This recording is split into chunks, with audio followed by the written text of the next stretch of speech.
আপনারা মাজারে আগুন ধরায় দেন, আমরা কিছুই বলবো না, বললেই সমালোচনা হবে।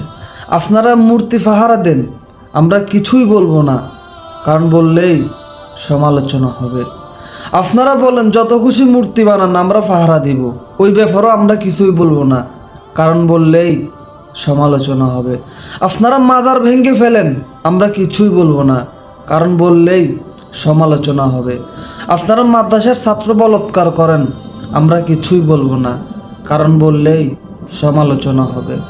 আপনারা মাদ্রাসার ছাত্রী দর্শন করেন, আমরা কিছুই বলবো না, কারণ বললেই সমালোচনা হবে।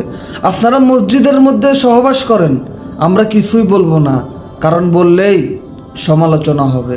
আপনারা মসজিদের মধ্যে জুতা মারামারি করেন, আমরা কিছুই বলবো না, কারণ বললেই সমালোচনা হবে। আপনারা ইস্তেমার নাম দিয়ে ওইখানে খুনাখুনি করেন, আমরা কিছুই বলবো না, কারণ বললেই সমালোচনা হবে। আপনারা তুরাগ নদীর রক্তে ভাসিয়ে দেন মুসলমানের রক্তে, আমরা কিছুই বলবো না, কারণ বললেই সমালোচনা হবে। আপনাদের যা মনে চায় আপনারা তাই করেন, আমরা কিছুই বলবো না, কারণ বললেই সমালোচনা হবে। এটাই বাস্তব।